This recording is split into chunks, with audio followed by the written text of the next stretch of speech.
Ketua, saya mohon izin untuk menyampaikan apa pikiran kami sebagai menteri. Keterbukaan itu betul-betul di briefing sama Pak Presiden bahwa negara yang maju pemberantasan korupsinya adalah Denmark karena keterbukaan publik, bahkan dari proses perencanaan, dari proses anggaran, tidak ada yang ditutupi. Sehingga kontrolnya bukan hanya internal audit seperti Irjen, BPK, BPKP, tapi publik mengontrol. Bukan hanya DPR, tapi juga kekuatan publik. Kita bisa sepakat gitu, Ketua? Oke ya, kita ketok ya, Ketua ya. Gitu. Paling enggak untuk kementerian kami. Gitu ya. Kedua, SOTK ini yang akan jadi mesinnya saya, Pak Ketua. Bahkan saya ingin mendapat masukan, di tengah keterbatasan saya paham tentang birokrasi saya. Tolong kasih masukan, saya akan bentuk tim seleksi yang melibatkan Pak Fahri sudah siapkan dari UI dan sebagainya. Saya mohon masukan. Yang bisa menjalankan tugas berat ini siapa? Karena Ketua mungkin sudah 15 tahun di sini, sudah tahu orang-orang yang terbaik, orang-orang yang bersih, yang jujur, yang mau kerja keras. Saya baru di sini, saya 15 tahun di Komisi Keuangan. Kalau di Komisi Keuangan, saya cukup tahu siapa yang baik dan bagus di kementerian yang menjadi mitra kerja saya. Saya baru seminggu jadi menteri, seminggu. Jadi tolong juga bantu saya dari awal. Jangan ragu-ragu, Ketua. Ya, saya mau libatkan dari awal, bahkan kami akan punya 4 dirjen. Saya sudah minta sekjennya dari Departemen Keuangan, irjennya dari Jaksa Agung. Membuat sistem anti korupsi bagaimana. Silakan, mau terbuka, whistleblower, dan semua rapat kami terbuka, Ketua, pakai YouTube, di kementerian kami tidak ada rapat tertutup. YouTube-nya sudah ada, bisa diakses. Jadi itu kami mulai, dan kami mohon dukungannya dari teman-teman Komisi 5 untuk keterbukaan ini. Saya juga tahu, pernah jadi anggota DPR 15 tahun, ada aspirasi dari daerah. Saya ingin sekali diberikan kesempatan juga mendampingi teman-teman pada saat reses selama 5 tahun saya di sini. Kenapa? Kalau teman-teman juga boleh undang saya, teman-teman tahu bagaimana anggaran kita, bagaimana kebutuhan di lapangan. Jadi saya nggak terlalu capek lagi mesti ngejelasin. Kenapa masih begini, kenapa masih begitu. Kalau kita sama-sama ngerti, saya mau mengajak kebersamaan, kita ngerti dari awal nih kondisinya seperti ini.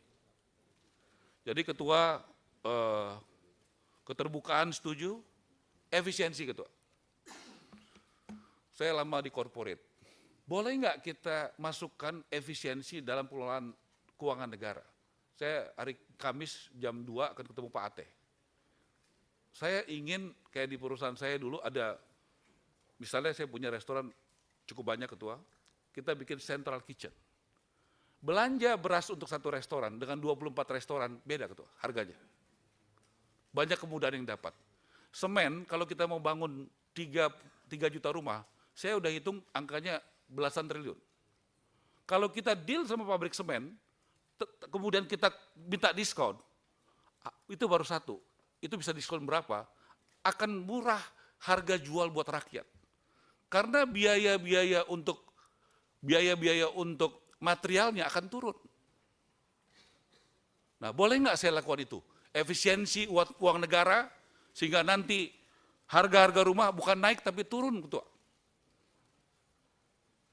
Nah, tolong saya mau minta sama Menteri Pak Ate, Kepala BPKP, untuk mengizinkan itu.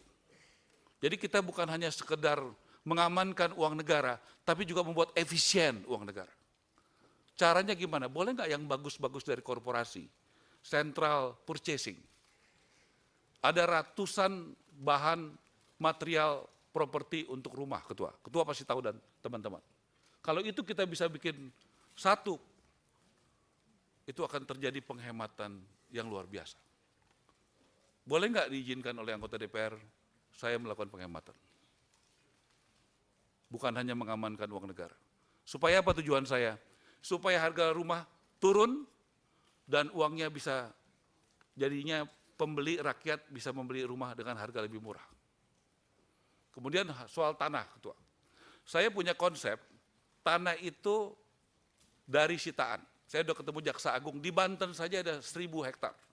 Dan Jaksa Agung siap menyerahkan, saya sudah bicara dengan Dirjen Menteri Keuangan, kita akan ketemu bagaimana tanah ini bisa digunakan sama rakyat. Bagaimana tanah dari koruptor bisa digunakan untuk rakyat kecil. Bagi yang punya gaji, nggak susah ketua. Kalau itu ketua bisa bantu saya, supaya mereka punya tanah, mereka punya gaji, ASN yang nggak pernah punya rumah, tentara yang nggak punya rumah, banyak sekali guru-guru yang nggak punya rumah, punya harapan ketua. Ini soal kebijakan dan policy. Kalau di ruang rapat ini, izinkan minggu depan ketemu di sini ada Menteri Keuangan, BPKP, ATR, setengah masalah ini selesai ketua. Ini harus ada keputusan politik. Bagaimana barang-barang sitaan ini, boleh nggak itu kita ambil negara dan kita kembalikan buat rakyat, harganya jadi sangat murah. Jadi kita langsung berjalan ketua. Terakhir ketua, Bapak Presiden di Magelang meminta kita tidak menjadi Superman, tetapi menjadi super team. Kita semua anak buahnya. Apa yang saya lakukan dari Magelang, kita langsung ke rumah susun di Pasar Rumput. Itu 2 tahun lalu sudah kami serahkan dari perumahan kepada DKI. 1.984 unit kurang lebih. 2 tahun lalu. Yang baru dipakai kurang lebih 400 untuk korban kebakaran di Manggarai. Yang masih kosong kurang lebih 1.400. Puji Tuhan ketua. Waktu Tuhan memang nggak bisa dilawan ya. Jadi saya dan Mendagri datang, itu mereka sudah mau pasarkan, bukan mau, sudah pasarkan dengan harga 3,5 juta untuk disewakan per bulan. Untung kita punya PJ Gubernur yang punya hati. Pak, batalin saya minta. Saya nggak punya kewenangan karena itu sudah serahkan. Saya cuma minta himbauan. Kalau 3,5 juta itu bukan rakyat kecil, Pak. Nggak mungkin rakyat kecil di Jakarta bisa bayar 3,5 juta sebulan. Nah, akhirnya kita hitung, itu kebutuhannya itu kurang lebih 18 M setahun, di breakdown 1,5 miliar per bulan, itu ketemu angka 1,250, PD Pasar Jaya mengelola tidak rugi, tidak untung.